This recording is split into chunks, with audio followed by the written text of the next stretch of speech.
The Fantasy Six-Pack Hour. With your hosts, Joe Bond. You're awful. And A.J. Applegarth. It's Sin Shu Chu. It's a mouthful. All right. Welcome back to the Fantasy Six-Pack Hour. My name is Joe Bond, founder of FantasySixPack.net. With me, as usual, AJ Applegarth. What's going on, man? I guess not much anymore. I don't know. Season's over officially. Yeah, it happens, man. Very hating on being a 1 seed because it never works out. Dude, this year, I'll tell you, it did not work out for a lot of people, and we'll get into that. It's been a brutal end of the season for the top seeds, all over the place. We've been talking about it for the last couple weeks. Just injuries, disappointments. Like, this season has completely flipped on its head. Whatever we thought the first 12 weeks of the season is nothing like the last few weeks. It's been complete mayhem. And your guess is as good as mine as to who's really going to perform. And it sucks, man. Like, you can't predict this crap. You can't predict the stuff like Keenan Allen's going to go out in early second quarter and not come back. Like, that kind of stuff, man. You can't predict it. And it destroys you. People were relying on him so bad early, this late in the season. He was on a huge run. I was loving it in one of my leagues, and then nothing. I'm with you, man. I was in 5 semifinals out of 7 leagues, and I'm in 2 finals, so I'll take it. It wasn't, it's 2 of my, I'll be a little honest, it's 2 of my lesser competitive leagues, I guess I can say. It's not obviously not Fantasy Six-Pack. It's not, it's not my Dynasty League that I was the number 2 seed, almost the number 1 seed in. And I was second in points in total points on the year. I was not my work league that I had gone on a pretty big run to make the playoffs and kind of get myself into contention. I thought I had a really good team here at the end, but just so much crap has happened at the end of the season, and it is complete mayhem. But you know what?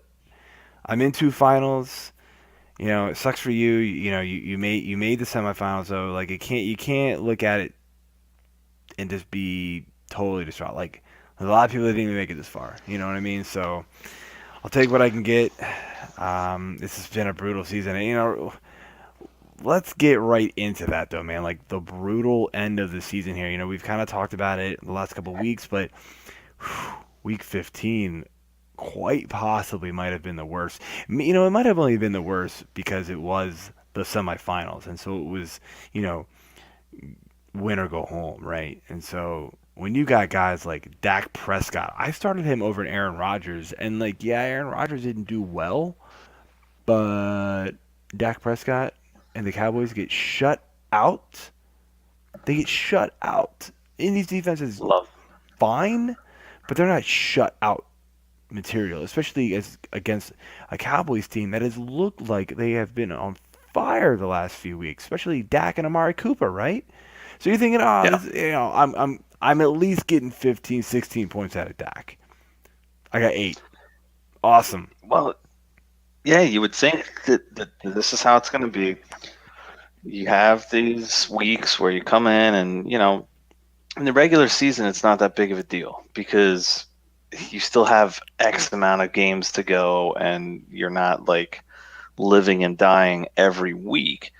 You can come back from that. In the playoffs, you can't. It's one and done. You're down with bad players who disappoint. Not necessarily bad players, but bad scoring outputs that are just disappointing, and it ends you.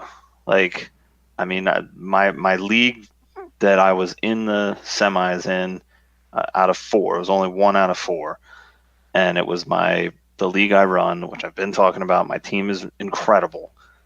So just the first 3 guys down the line, I've got Wilson with 19.8 to his Drew Brees, who only got him 4.3 points. Big Drew Brees, Standard, man. Like standard Drew Brees disappointment in fantasy playoffs. Loved it. Okay, I've got Kamara, who on the other hand got 26. His Joe Mixon, 26. Okay, right, so yeah. Solid. I've got a nice cushion there. I've also got McCaffrey, 26.1 to his Lamar Miller, who got him a 0. Because for whatever dumb reason, I didn't set the fractional thing up correctly in the beginning of the season. But Lamar Miller went out. He got injured on Saturday early. So, okay, everything's looking real good. Well, let's step into the rest of my team because that's the really highlights of my team right there. Antonio Brown, 15 to DeAndre Hopkins, 39. Ooh, Galladay on his nasty team. Keenan Allen, 0. Burton, who's been nowhere all year, 13. Yeah. James White with a disappointing 8. Edelman, 16, fine. So, Michael Thomas, Zach Ertz, Phillip Lindsay, Tyler Boyd had an okay game, 14. It sucks. And I don't want to dwell on it too long and just keep talking about the misery. But, I mean, let's look at these guys, though. Let's look at these disappointing players that we have listed here. All right, you mentioned Dak. I mentioned Breeze and Miller, Lindsey. Yeah. Tyreek Hill was another downer for me. Yeah, that whole Chiefs game was weird, man. Kelsey was another one. It was just kind of odd, and Damian Williams was a bright spot, but not a lot of people started him because it was. How do you predict Damian Williams? And nobody really knows who he is. I mean, I had him ranked like 17th on my running back list, but at this point in the season, there's a lot of people that have more than 2 or 3 of the top 20 running backs. Like, that's kind of how you get this far. So at that point, you're going, well, I'm probably not playing Damian Williams. And kudos if you did. You lucked out. You got a 27-point game out of him in PPR. But, I had him on the bench in one league. Thankfully got through. But I know I beat a guy who had Damian Williams on the bench. And I don't know the final score. I don't know if he would have beaten me had he had him. But it would have been closer for sure. But it's one of the things, like, that game was so weird. Like, Tyreek Hill flopped. Mahomes didn't totally flop, but he didn't do, like, total Mahomes things, right? And Kelsey was the same way. Yeah, man. It was a crazy week. I mean, let me continue here just a little bit more since I'm talking. Aaron Jones, obviously injury, that kind of knocked him out early, and that sucked. That was a huge blow to owners. Like, he's been on a hot streak. Fournette. Well, maybe there's an injury here. Nobody really knows. There's talk that there might be one now. We'll get into that. But he had 1 carry in the second half. And the coach comes out and says, oh, it's because we wanted to get this rookie, who I still don't know his name to this day. We wanted to get this guy more touches to see what we had. Really? Really? I mean... to me, I get it. Their season is completely done at this point. They got, but look at their running backs stable. Behind Fournette, you've got Yeldon, Hyde. Hyde was inactive, by the way. Hyde was inactive, by the way. Oh. So here's my thing. It's one. I would believe it a lot more if the coach had come out and said, we didn't use Fournette. Look, I don't want him to come out and say because we're tanking, because no one's going to come out and say that. We didn't use Fournette because we didn't want to overuse him considering all the injuries he's had this year. Come out and say something like that. Don't come out and say because we wanted to see what this rookie had. No, you don't. Come on, man. David Williams needs to get his touches. We need to get him in the game. David Williams. See what we're working with here. Look at all those other guys you have on your damn roster. What is this guy going to do? I mean, those guys have solid career stats. I mean, none of them are breakout was guys, awful. anymore at least. But Yeldon was good. Yeldon was solid, dude. I don't understand. Yeldon was very good in place of Fournette. I don't get it. Jamal Charles has been very good throughout his career. He's obviously not there anymore, but he still has a couple flashes, I feel like. And Hyde, same thing. I mean, he's been okay here and there, but he's better than some rookie. Yeah, man. And then, dude, probably one of the worst ones of the entire weekend, probably up there with Drew Brees just flopping on his face, Saquon Barkley. Healthy all game. Giants get shut out. Saquon Barkley, okay, usually when the Giants do bad, Saquon still does well because he just catches like 10 passes out of the backfield. That was nowhere to be found this game, and I cannot put my finger on what in the hell the Giants were doing. I'll tell you, I had a league with Dak, Jones, Saquon, and Keenan. Let's just say that team didn't make it past it. Worst week of the season by a mile. I averaged about 130, 140 points a game. I scored 92 in the semifinals. The fact that I even scored 92 with four. My only saving grace was that Drew Brees fell completely flat on his face, and I had Kamara, McCaffrey, and Michael Thomas to his Drew Brees, but he also had like a 60-point lead on me or something. So I caught all the way up to 5 points. 5.2 points is what I ended up losing by. And my team was 12-1. I scored the most points by far in the league at just under 2,400 points. So, yeah, dude, I mean, it was disappointing end, but the saving grace here is that it is a money league, so yeah, you got all those points. Made all my money back easily by winning the weekly high score, which I had everybody agree to up this year because we had a couple more people buy into the third keeper this year, I think. So I put it out to vote and said, hey, let's see what's what, and let's add more money to the weekly high score. Well, I took 2 weekly high scores in the first 4 weeks and then finished out the last 5 weeks. Yeah, that's nuts, man. But it's amazing. Enough bragging about that. That's the only thing I have to brag about this year. It's been a brutal end, and just to kind of summarize this up.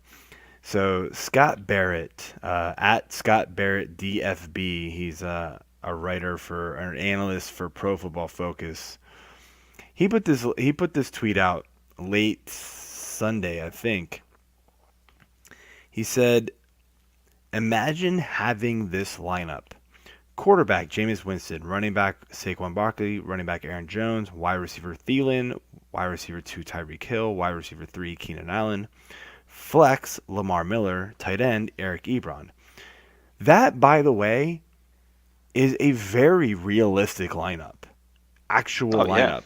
Yeah. The receivers are maybe a little tight in ADP, so you might have had to make a trade to get one of them. But that is a very realistic lineup to have. Just from drafting, honestly. It really is. Combined average fantasy points per game all year long before week 16 was 140.1 for that team. I mean, just studs, right? Great. Yeah. You're championship. Got it. What did he say? Week 15. I think he meant to say 15 total week fantasy 15 points total fantasy points.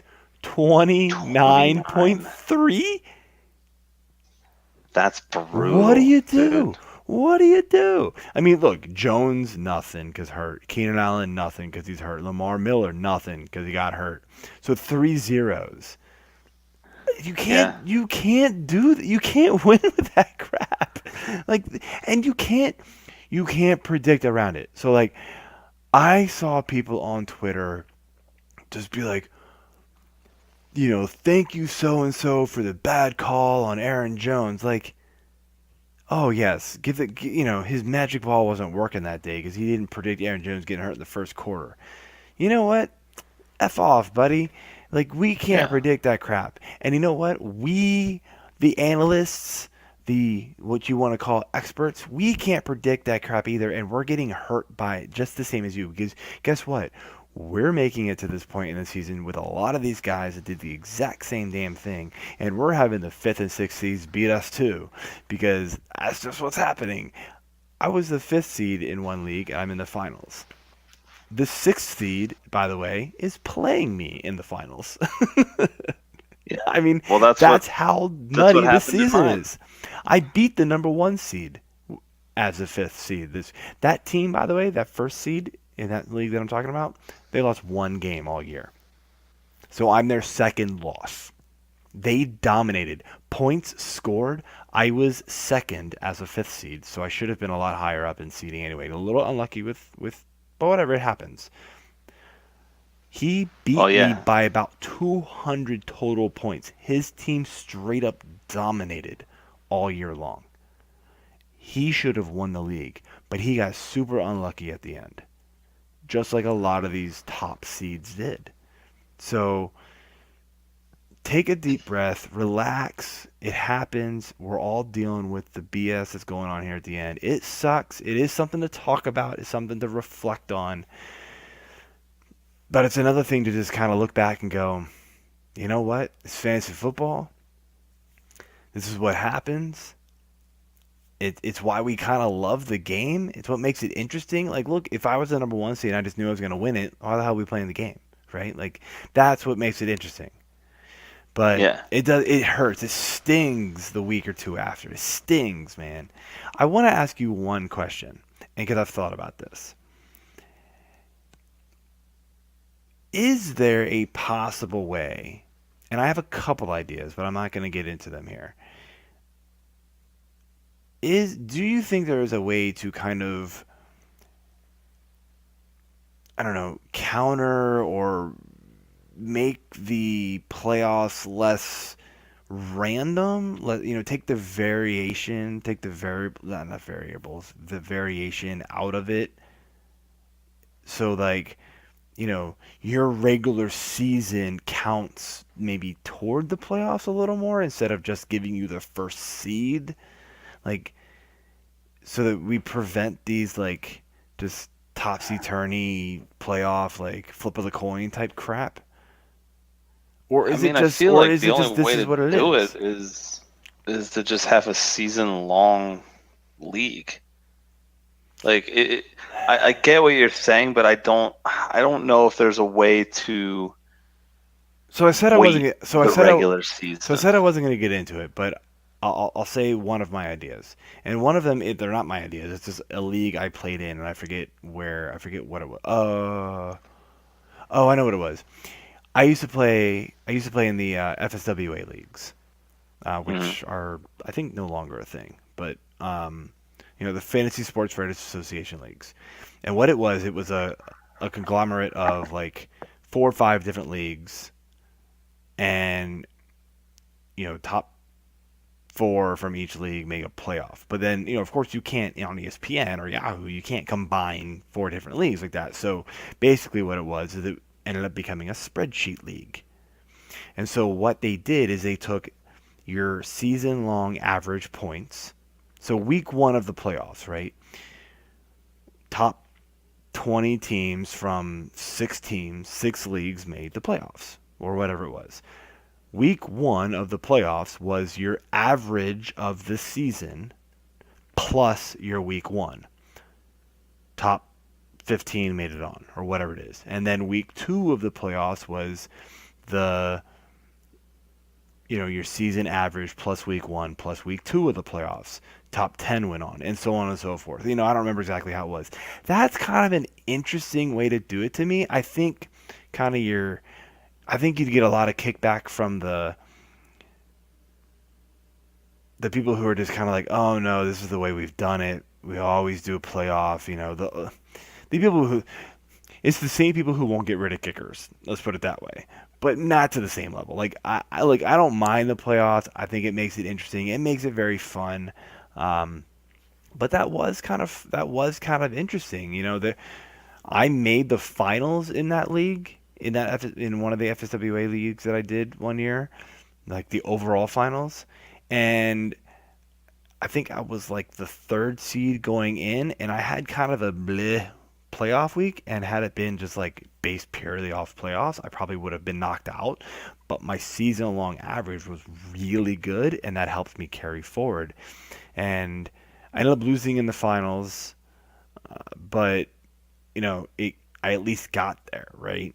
So I kind of think that that would be a potential solution to get rid of the variance. Sorry, that's the word I meant to say, variance. The total variance of and randomness of playoff time, right? It gets rid of this and gives a little bit more to some of these teams. I just think it's hard. It's going to be a hard sell for a lot of people, and I get it. But that is one way. I don't know what you think about that idea. Yeah, I mean, I do like that. I think that could work. Obviously, you have to get everybody on board with it. Right. Um, but yeah, I feel like it's gonna be tough to get people on board with changing to something like that, because Absolutely. then it's almost rewarding. Well, it really is. It's rewarding the team that was the best throughout the entire season, not you know the bad luck teams and this and that Yeah, but actually then have again, more of a chance at it. but So then think about it though. Like think about how many times the sixth seed, and we said it a couple weeks ago. Like the sixth seed ends up being able to take a lot of chances at the end, right? Like because they're kind of desperate. They just need that like they're basically playing DFS football with the waiver wire at the end of the year. And the number one seed has a really good team. So they're not willing to drop a lot of their bench guys for these guys that are kind of like flat. A lot of the guys end up becoming flash in the pans for like a week, maybe two. But a fifth or sixth team can kind of take their chance on this guy because, well, they have to. They've got to get that to get past because their team hasn't been strong all year. They're not going to beat the number one seed if they sit still. They stay idle. So they got to take the chance. So it kind of takes that aspect a little bit out of it and rewards you for having a really good team all year. And you don't pick up a Robert Foster or an Isaiah McKenzie or, you know, whatever, in just 1 week. You're just crushing it. Now, I think what ended up happening in the once you got to like the semis in FSWA, it was just win or go home. It was top two move on, and then finals was just that week. So once you get to that level, it's your team versus the other team. I think it was just kind of progressing through. Like the yeah, first two rounds was kind of like, let's protect the top seeds a little bit and give them a little credit toward having a very successful season instead of you had one crappy week in week 14. Bye bye. yeah. I don't Well, I know. was talking to Dennis Sosick earlier Did this he make week it? about everything. Yeah, Dennis is the one. He was the sixth seed Oh, did he in beat my you? league, and no, we didn't play.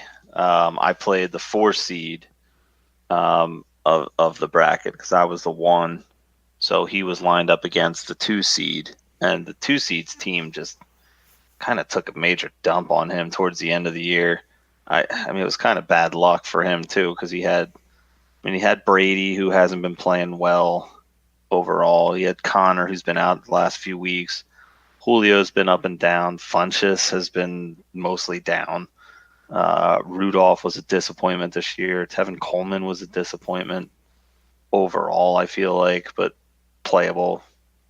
So, and he also had Bell, Cam Newton. So, I mean, whatever.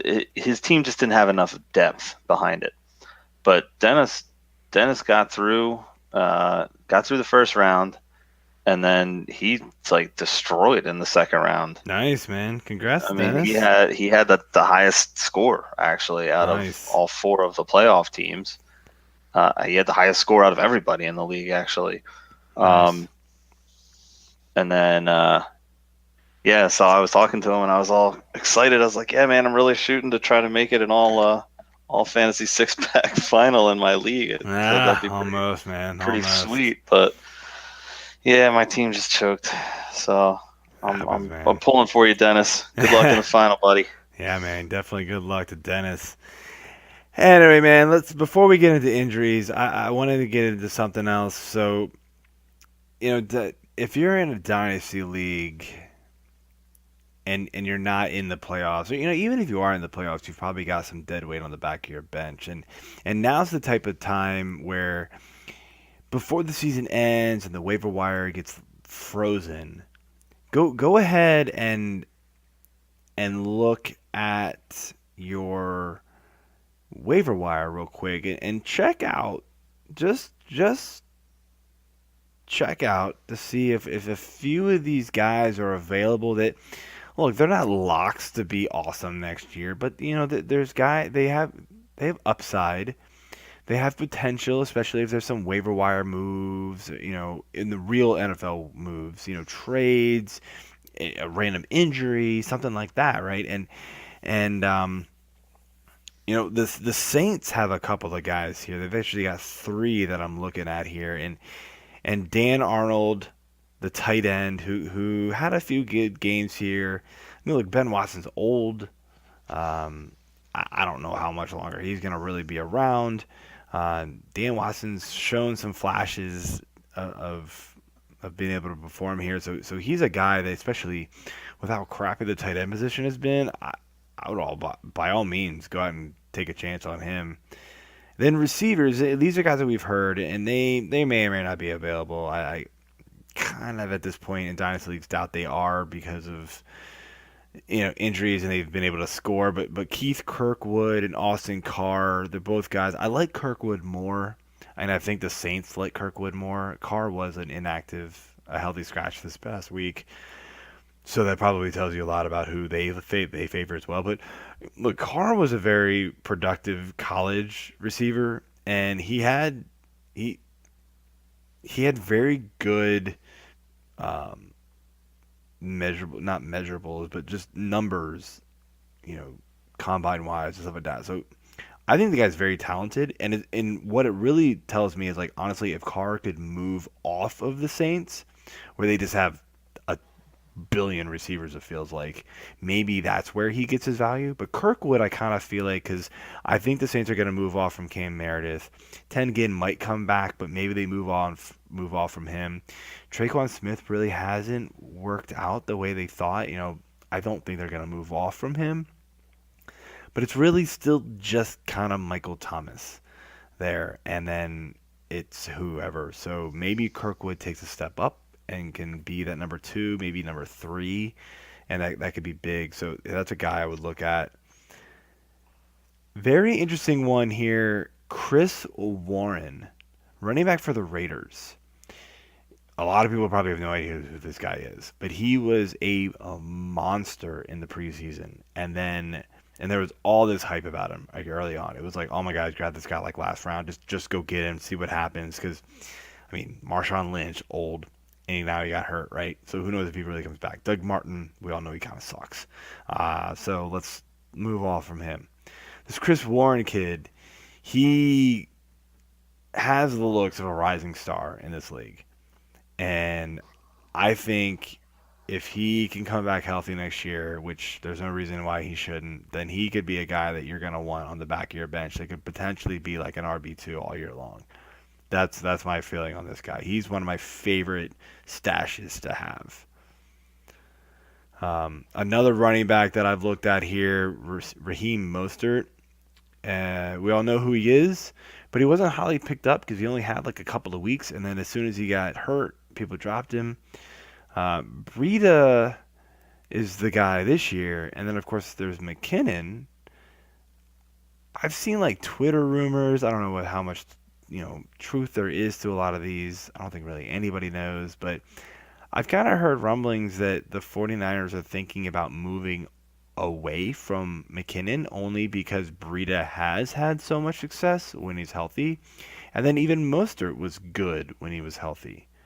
So I think to potentially save money, the 49ers can move off of him, go pay another position elsewhere. And if they get rid of McKinnon, then it's just Breida and Mostert, and then again right there you've got flex value because he's just a good running back, and then Breida's hurting every other week, so you right there you've got it.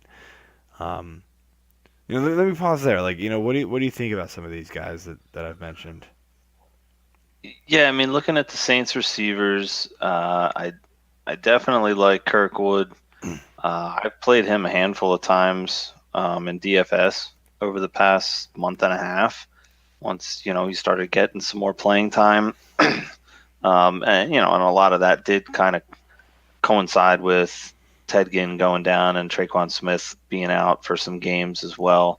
Right. I mean, I do like Smith's upside. I mean, he had 2 monster, 100+ yard games, touchdowns in both of them. But then aside from that, he only had one other game with a touchdown. So,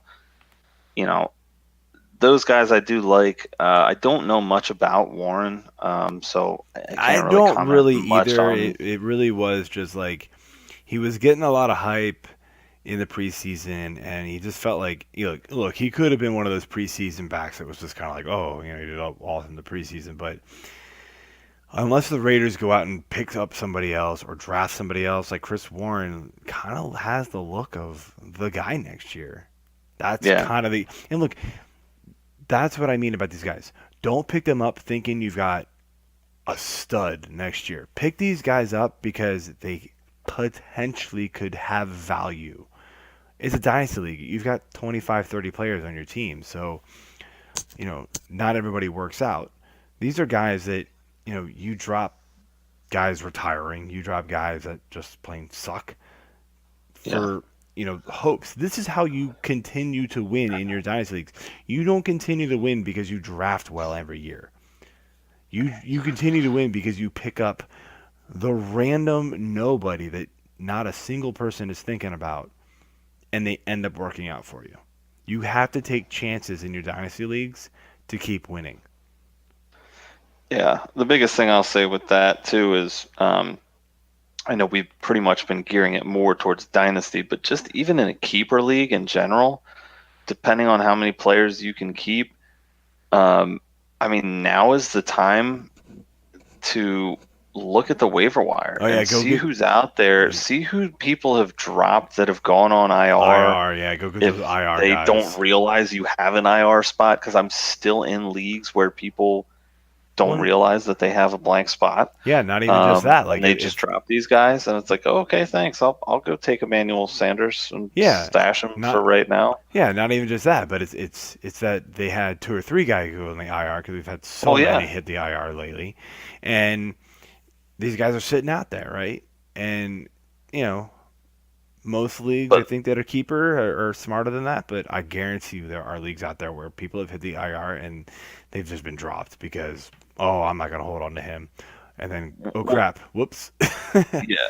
And so the biggest kicker with that is that you have to know the rules on the keeper, because like my league specifically, I have it set that the regular season rosters, the last, for the pickups of the first week of playoffs go through, that is who is your keeper eligible players. Like, you can't go and do this in my league because I don't want people to like take advantage of it if somebody had a really good potential keeper, but they had to drop them because they were in the playoffs, and didn't have the depth of somebody else to drop. So it's kind of, it kind of rewards everybody, but hamstrings them too from snaking guys and people that don't pay attention. But that's the fairness part of it that I wanted to keep.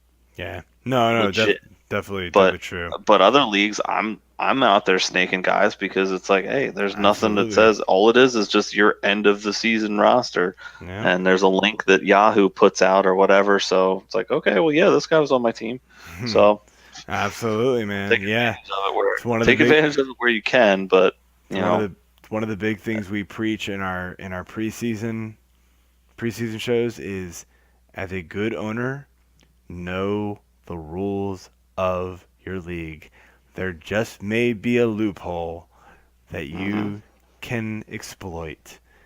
And you know what? If it's there, it's not you exploiting it, it's you playing by the rules. So anyway, Exactly. let's move on here quickly. So over to Denver here. You talked about Emmanuel Sanders. Like, there's really no guarantee Emmanuel Sanders returns next year. An Achilles injury at his age is pretty brutal to come back from. An Achilles injury to any football player is pretty brutal to come back from.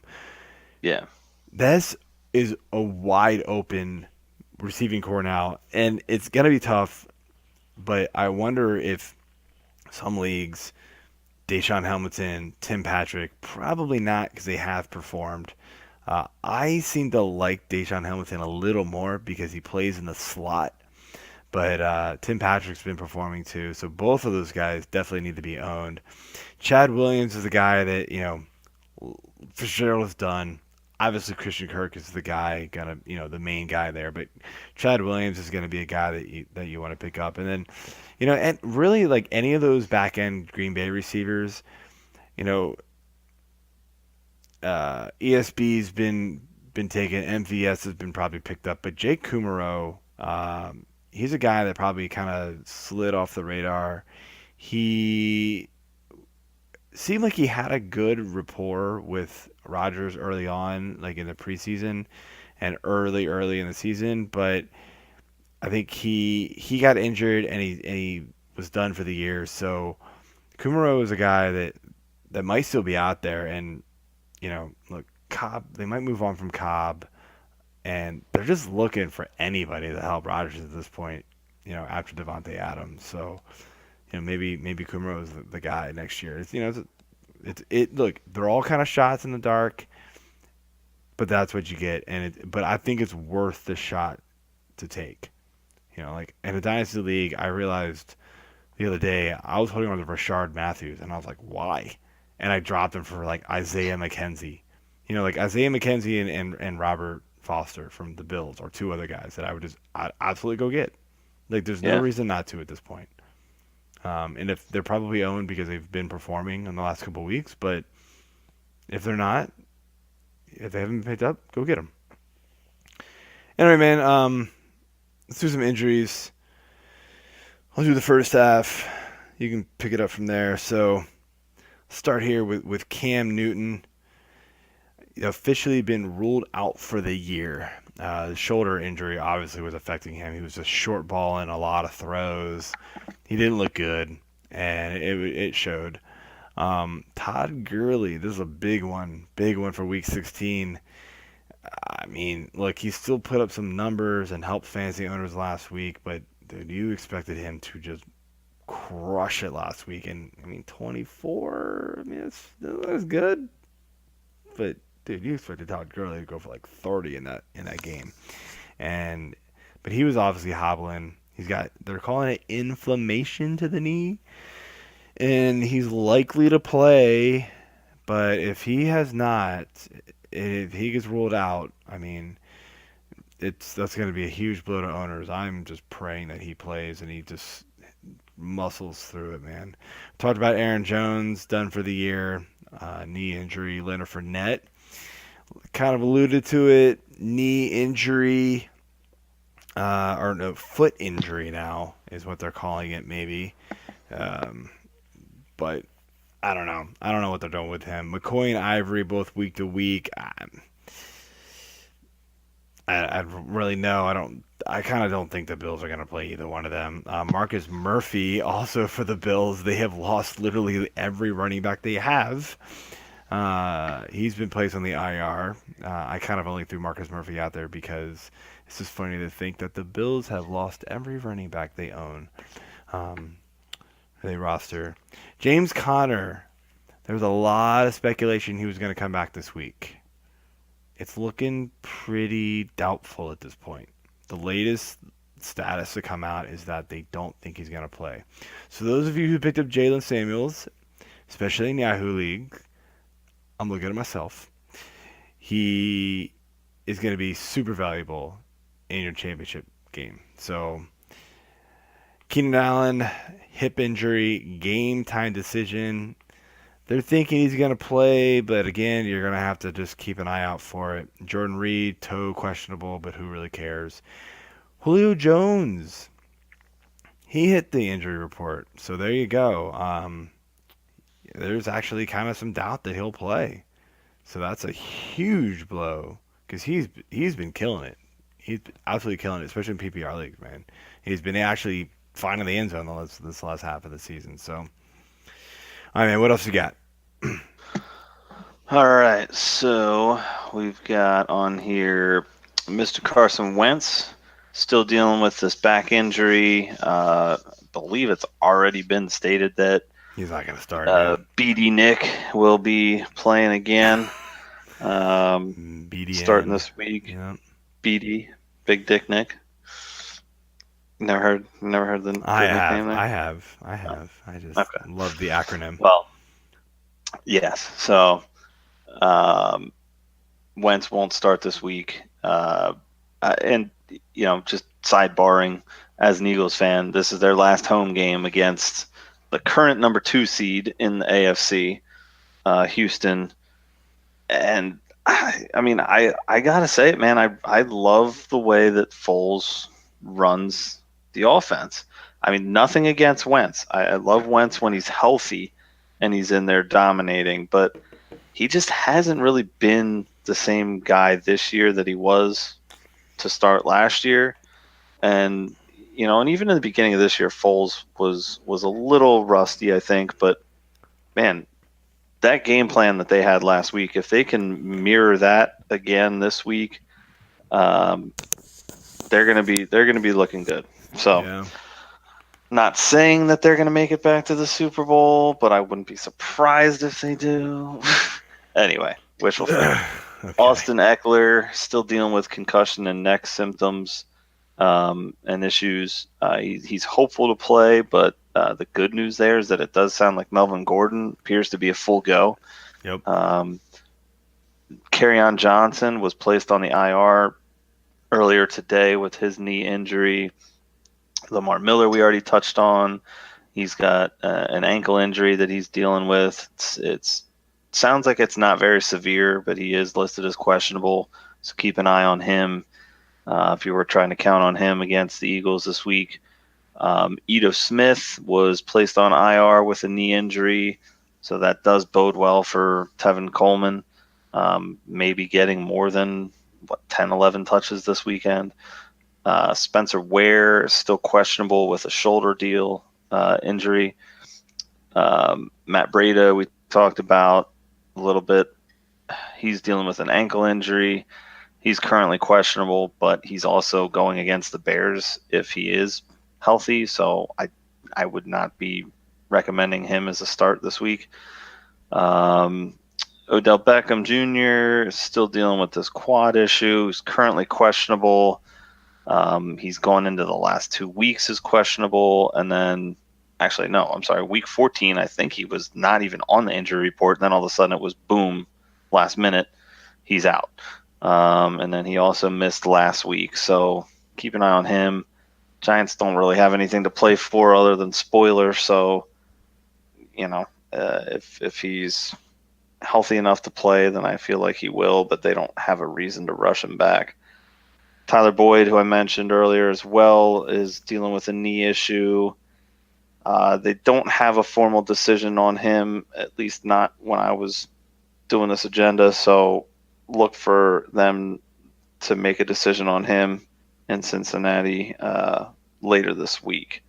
And then last but not least, Aaron Rodgers says that he's going to play despite his groin injury that's cropped up, but it's still to be decided. With him out of it, I wouldn't be surprised if they figure out how to get him to sit. I don't know. Yeah, he doesn't want to. Obviously, he's one of the most competitive guys in the NFL. He wants to play. We saw what he did in week 1, wasn't it, against the Bears, where he had his ridiculous knee injury, 3 touchdown flea flicker, ridiculous second half game. So I wouldn't be surprised if he's out there, but I also wouldn't be surprised if they sit him. Maybe pull a Jacksonville and see what they have with their backups. And then lastly, Yeah, who knows? Joe Mixon is dealing with a wrist injury, but he's likely to play. Yep. Lots and lots of injuries. Very interesting. So, right off to the waiver wire. So, I know a lot of you were thinking, I've got my team. I'm in the playoffs. What do I need the waiver wire for? I've got my starting roster. Careful with that thinking. I will tell you, I made 6 roster moves this week. And it was strictly to block my opponent who has a weak running back 2 position from getting one of these guys for all these injured running backs. And he should have done the same to me in receivers. Now, I made my number one priority one of these receivers that I will mention, so I got him. Maybe he did, so I got him first, and then he didn't care. But he didn't go after a running back, and I happened to get all of them. So it's hilarious. But you can block your opponent. Like, drop the guys that you don't care if your opponent has them because they don't have good matchups or whatever, or your opponent isn't going to go pick them up because they've got much better players than those other guys that you dropped, and go pick up all the guys that they could potentially use to hurt you. It's a winning formula. It really is. It works all the time. So that being said, quarterbacks are Dak Prescott and Baker Mayfield. Look, the ownership on these guys is probably relatively high at this point because everybody knows they have good matchups. And they've been, except for last week, thank you, Dak, have been performing. But I'm going right back to the Dak Prescott well this week. I love the matchup, and I think he's going to crush. So I'm going right back to him. My running backs, there's a lot of them because we just heard all the injuries. We've got Jamal Williams for Aaron Jones. Elijah McGuire has been sneaky good, especially in PPR leagues. Alfred Blue with Lamar Miller banged up, probably not playing. We got John Kelly. Now, he's more of a handcuff, but it's one of those, I'd rather drop some, RB4 for John Kelly that if Todd Gurley actually does sit, I mean, we're talking John Kelly is probably a top 20 running back in most leagues. CJ Anderson may be kind of like the just super in case there's no chance in hell in starting him, but if you want to get funny, the Rams did just sign him. My absolute favorite pickup of the week, and because we're dealing with a lot of injuries, Robbie Anderson. There's a tweet, and I meant to pull it up before the show, so give me a half second here. There's a tweet that I saw from James Coe, James Coe, yeah, I think James Coe. My apologies if I destroyed your name. Actually was on the Fantasy Edge, hosted by Richard Seville and Jonathan and Kevin. A tweet by him about Robbie Anderson. Love Robbie Anderson as a sleeper this week. He's been top 4 in air yards over the last 4 weeks, averaging 7.5 targets and 135 air yards per. Tons of volume. Meanwhile, Green Bay has allowed 13 touchdowns to wide receiver lined up out wide, tied for the most in the NFL. I mean, there's nothing else to say there. He's the guy you need to go get, and he's the guy. He's the receiver I grabbed in that league, and I'm starting him, 100%. Another receiver, Robert Foster, kind of mentioned him earlier. Just been kind of getting volume, getting yards. I mean, the Bills don't have a great offense, but they seem to be making it work. And then tight end, I don't know. Just grab whatever you got. And good luck. I don't know what to do there, man. At tight end, we mentioned a couple guys last week, and they all completely crapped the bed, man. It was bad. It was so bad. Yeah. So one other receiver I'll throw on there. Again, he's probably likely owned. According to Yahoo, he's sitting at 63% right now. But Mike Williams of Yeah, San Diego. yeah, that's a good one. I went out and grabbed him in that league, um, in the one Yahoo league I'm in, because he was sitting there, and I was like, I don't understand why this guy's out here. If Keenan Allen does not play, you saw what happened when he was out and how good of a game Mike Williams had. Now, Absolutely. temper that a bit because they are going up against Baltimore this week, and Baltimore's defense is legit Yeah.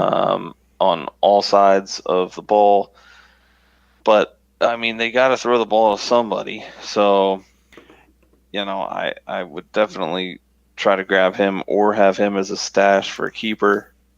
That's why I grabbed him. Wow, keeper leagues, he's so- on, dude. There's no way. But yeah. anyway, let's finish up here with our picks. You know what? I missed it earlier because I forgot to move it on our list. Before we do our picks, let's mention our Beer.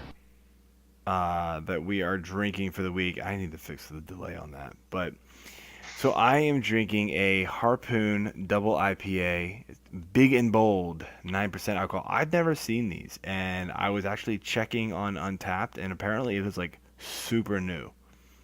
So I like it though, man. I gave it a 4. I probably could have given it more. The more I drink it, the more I like it. It's got Simcoe and Mosaic hops, but it's also got that like imperial kind of heaviness to it. So it's very hoppy, very it's pretty intense, not like alcohol-y intense. I mean, it is 9%, but like some IPAs, like you taste it and you're like, whoa, that's a heavy percentage IPA beer. This one you don't taste it that way, but what I mean by heavy is like it's just because Imperials like they're kind of heavy, right? So that's what I mean by heavy. But it's good. I've been enjoying it the whole show, and I'm hoping I can find some more on the shelf next week.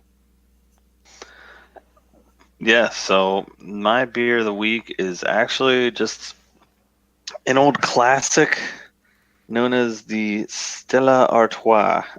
Nice, man. Yeah, it's good, man. I haven't had Stella in quite some time.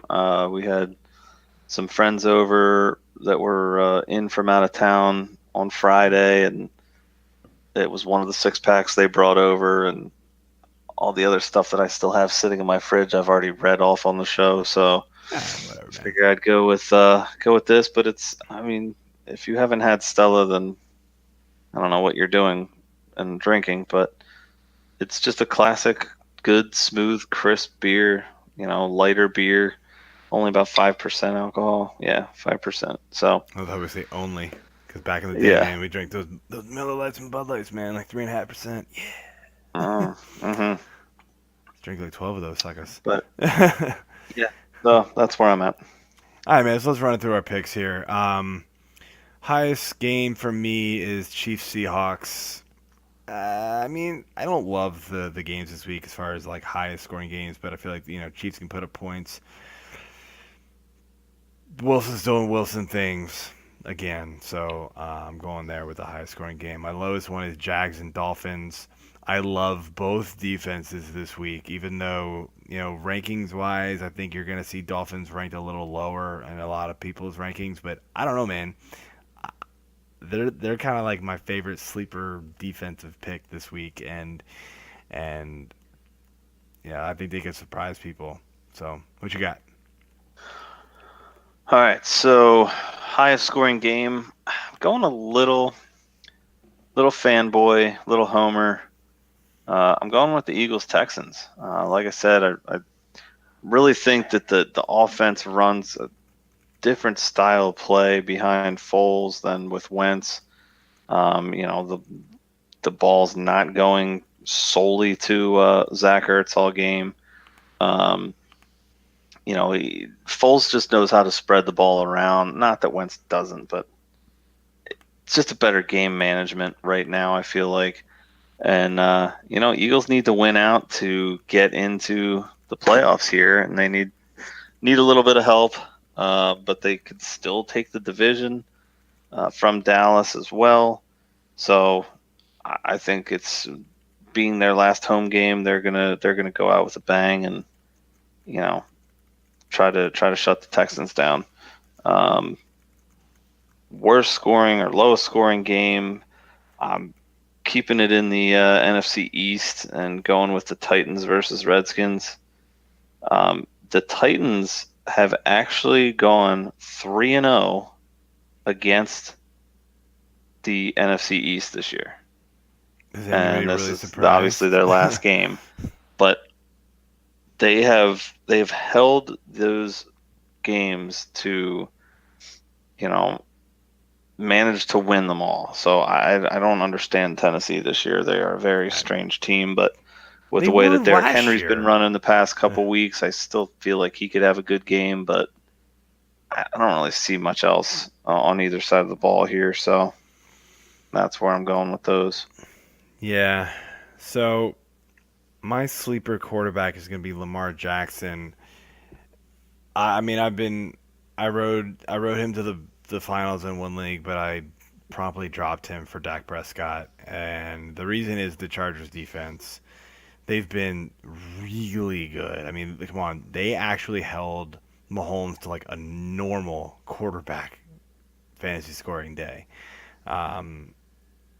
Lamar, look, he's going to have the floor with the rushing yards, but I don't think you're going to get that 19, 20, 21, 22-point game just because he's just going to run for like 70 yards and still throw for like 150, 200 yards. And like, it's just, I don't see it happening. So I'm pretty down on Lamar Jackson. My running back is Alfred Blue. I mentioned him earlier. Lamar Miller is out.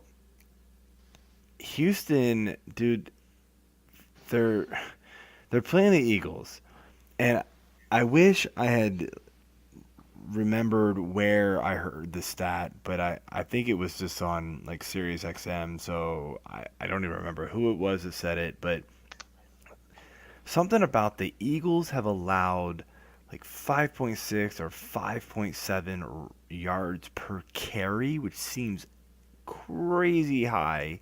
So I was really shocked when I heard it. But and you would think like, okay, maybe over the last like 2 weeks. No, it's been like over the last half of the season. They are atrocious against the run. So if Lamar Miller is actually out, I don't understand why everybody's like, oh, but Alfred Blue sucks. It doesn't matter. The Eagles might be worse, dude. So like, I'm all about Houston, the Houston running game and Alfred Blue. I mean, Donta Foreman. Maybe people are saying like, oh, he'll be activated and he'll get the carries. No, he won't. I mean, he'll be activated, but they're not gonna give him like 20 carries right off the bat. You just don't do that to a guy. So it's gonna be Alfred Blue, and in my opinion, he'll probably score. He'll probably just fall into the end zone once, maybe twice, go at least 60 yards. That's like a 20-point game. So there you go, man. And then receiver, I mean, it's tough, but I'm gonna go Galladay. Galladay's still ranked pretty high, and Minnesota, he's gonna get Xavier Rhodes, and it's just a tough matchup all around. And besides last week, Galladay's been pretty crappy the last few games because Detroit's just been really bad overall. So going back to Galladay there. All right. My sleeper picks here. I'm gonna go with. Sorry, we meant to do sleeper. That was a bust. My bad. Let me correct myself. Totally messed up there. Sleeper. I'm gonna go Anthony Miller. Picking up here with going against San Fran, the Bears offense has been kind of clicking. I like Miller to have like a touchdown this game, so I think Miller could be in an interesting spot if he's healthy. because he's been pretty crappy the last couple of weeks. So there you go. I'll correct myself there. That's a solid pick, actually. I was leaning towards him for the same reason.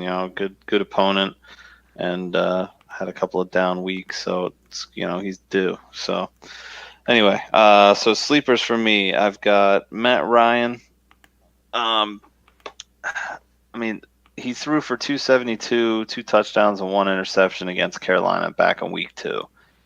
And Carolina's given up more than 15 points in standard scoring, or standard PPR scoring, I think I have it as, but more than 15 points to opposing quarterbacks in every one of their games except 5 of them this year. So, I mean, it's a juicy matchup for them.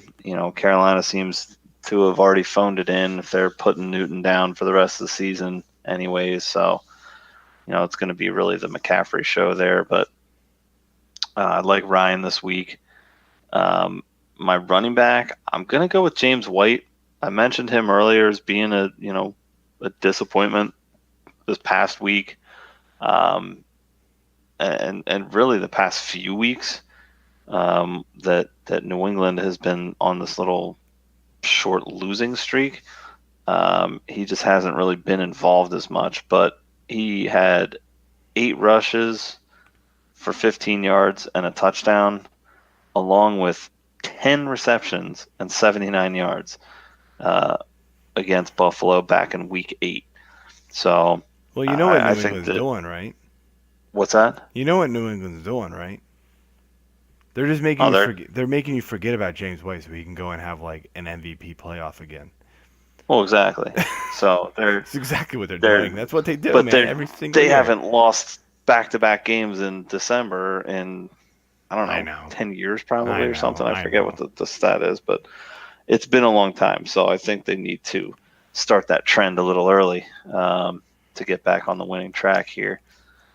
And then my receiver, I did the same thing. I flip-flopped mine. I was wondering about that. I was like, receiver sleeper is Jordy Nelson. There we go. That makes a lot more sense. Thank you. Yeah. Nelson's notched 22 receptions on 26 targets for 223 yards over the past 3 weeks. Now, he doesn't have any touchdowns in those games, but Denver's given up at least 1 touchdown to the opposing wide receiver core in all but 3 weeks this year. So he's definitely got some deep sleeper potential and or DFS potential. So I like Nelson this week. Yeah, it's tough to trust an Oakland Raider, but he's been all right. So anyway, my busts. Quarterback, I'm going Brady. I mean, let's be real, people. Brady's been mediocre, and more mediocre. Except for the game against Miami 2 weeks ago, it hasn't been good really since week 7. It's been hard to trust him. So, like, I'm not saying Brady's bad, but it's just kind of not clicking right now. Not fantasy wise, not with everybody out there that's just crushing. So that's my take there. And Buffalo's been solid too. So running back is Leonard Fournette because, well, I kind of hate Leonard Fournette after the season he put me through in multiple leagues. So, and then he goes out and gets 1 carry in the second half against the Washington Redskins after he put up 45 yards on like 8 carries in the first half. I mean, he had a good first half, and then they just decide not to use him. So, I don't know what the hell they're doing. And then, again, my bust, as I mentioned before, Kenny Galladay. So, there you go. All right. So, my busts here, I'm going with Andrew Luck.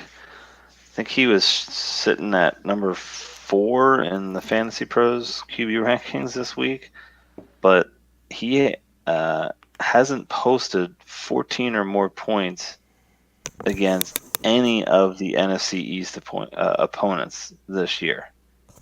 And the Giants, on the other hand, have actually allowed the opposing quarterbacks to score above 17 points only 5 times this season. So Giants have been pretty good overall against opposing quarterbacks, and Luck just has not played well against the NFC East, unlike Tennessee.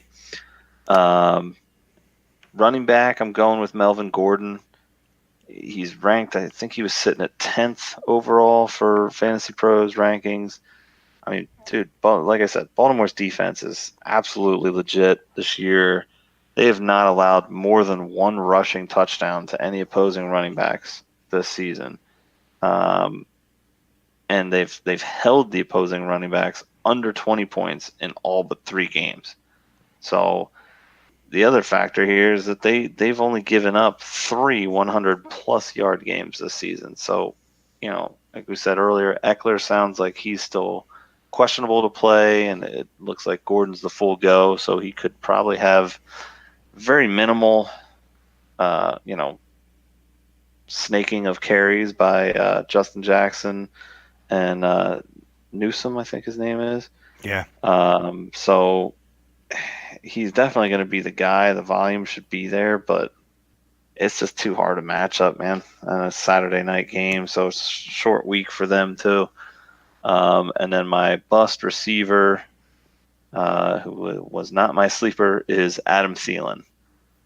After racking up 8 straight 100 yards to start the season and nabbing a touchdown in 7 of 9 weeks prior to the Vikings bye, Thielen has actually only managed to get 1 100-plus yard game and 2 touchdowns since week 10.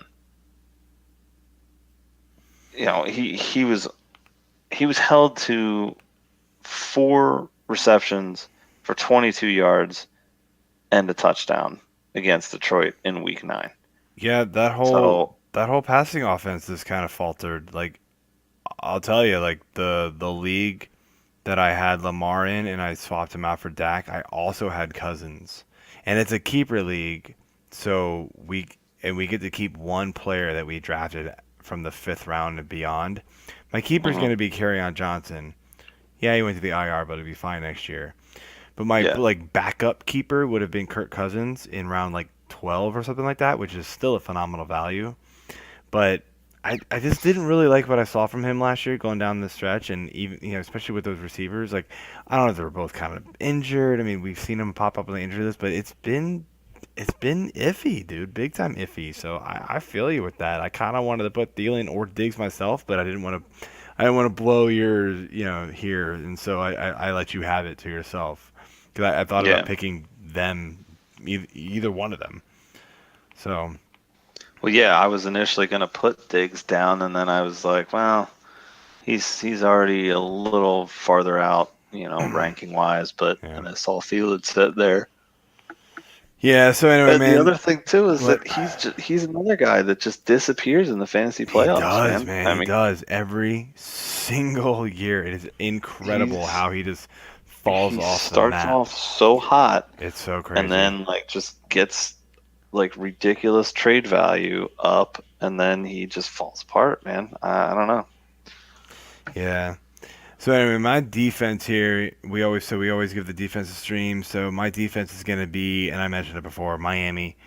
They're low owned. A lot of people are going in other directions. I understand it. I think there's a lot of good defensive plays this week, and kind of, you don't want to say flip a coin because there's so many of them, but it's like roll the dice, give a number to any one of those 6 defenses that you want. Whichever one it falls on, just pick one. They're all real close in there, but my kind of sleeper pick this week is Miami.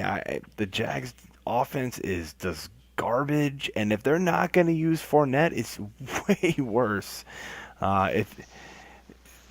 Think about this. I mean, they only put up 6 offensive points against the Redskins last week. Yes, the Redskins defense has been pretty good, but not lately. And if it hadn't been for a special teams touchdown for the Jags, they don't do anything on the scoreboard. So I like Miami this week. Yeah, solid pick. I'm going to stick with the division there and go with the Jets. D in special teams. They have 12 sacks, 3 interceptions, 1 fumble recovery, and a touchdown over the last 3 weeks, while still managing to allow an average of 26 points. So, I mean, they're still putting up points. They're valid, play this week. So, I like the Jets.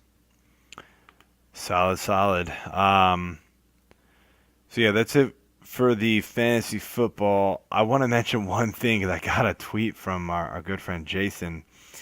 Not a tweet, an IM.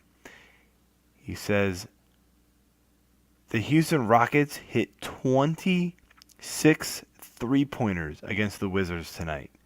That is an NBA record. Wow. 26. 26. I don't even know what the final score was. I haven't looked yet, but holy smokes.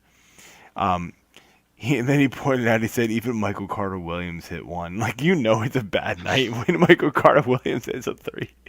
It's totally true, though. He is so garbage. 136 to 118. Oh, my gosh. I mean, that's a high-scoring game overall. Wow, that's pretty incredible. So, Chris Paul hit 5. Harden hit 6 of them. Gordon hit 6. Woo! That's Oh no, Gordon hit 4. Sorry. Harden had 35 points, 9 assists. I mean, Paul hasn't had a bunch. Had a bunch too. I mean, he's got at least 15 from 3-pointers alone, and then 2 free throws. That's all I see. Like, he just sent me a little screenshot. I didn't see the whole scoreboard, so yeah. Pretty incredible, and my gosh, the Wizards are terrible, and yet they're making trades to think they're better again, because that's what the Wizards do. They're so stupid. Anyway. Alright, well, I will call it a night, and wish everybody luck in their championships. Hit us up on Twitter if you got any roster questions, lineup questions, you name it, we will help you out. So, that's what we got, man. You got anything to add? Yeah, I would just like to say there's no Thursday game this week. There's 2 Saturday games. Good call. And then by the time we are back on the air, Christmas will have come and gone. So Merry Christmas, Happy Kwanzaa, Merry whatever you celebrate, Happy Holidays, all that Happy good holidays, jazz. right? Let's be PC, right? No. Merry Christmas for us, and then yes, everything else. But exactly. We celebrate Christmas, so we will say Merry Christmas. So, all right, well. I forgot Hanukkah. Happy Hanukkah. Yeah. All right, well, that is it. And again, good luck, and we will see you all shortly after the Christmas break. We may not be back that week, but we'll figure it out. See ya.